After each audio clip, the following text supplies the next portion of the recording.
Our Advent reading is about joy. It is a story about Mary and Joseph and the tension of the joy they feel carrying such a gift from God through the truly difficult situations they faced. Unwed scandal, a long, arduous journey, a hostile land, the isolation and lack of community and support they left behind. In these intense pandemic times, it seems hard to be joyful about anything. But there are reasons, and I have been finding them in unexpected places.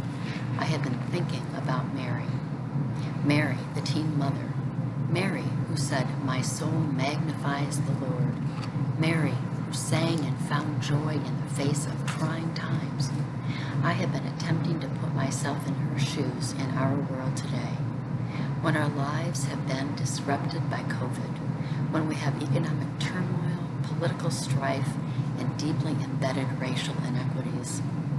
When we too are in a strange form of exile, displaced from our sacred spaces, rituals, and mostly from one another. Feels like we are living in gloom. I have some dear friends whose license plate reads, "Oh, be joyful." To me it reads like a commandment from God. Be joyful.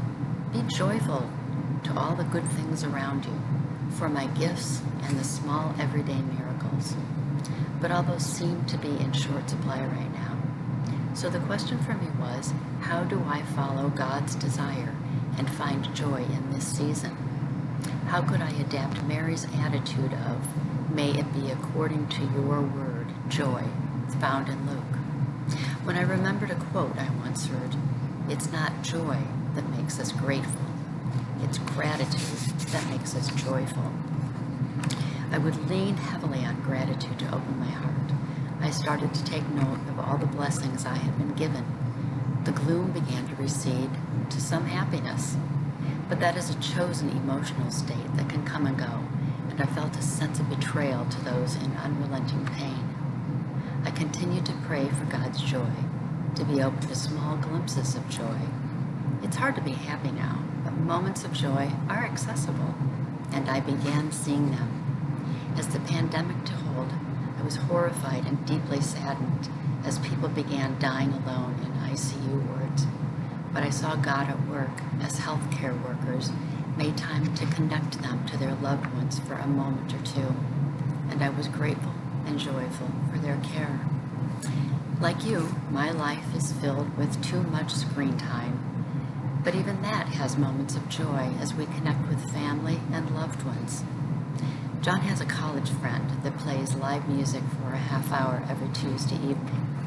Even though I abhor small device sound, I find joy in being bound in the community experience.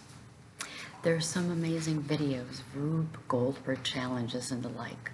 The outcomes are amazing, but what brings me joy is the delight and connection of the participants feel with one another in that moment. The nature of joy is simple and uncomplicated. It's a gift from God to connect us to Him, to bind us to Him. Joy is a momentary feeling, but it makes me more aware and resilient. To allow joy is a choice. I can live in an attitude of resentment, fear, and anger, or not. I pray, along with Mary, you find moments of community and joy in this Advent season.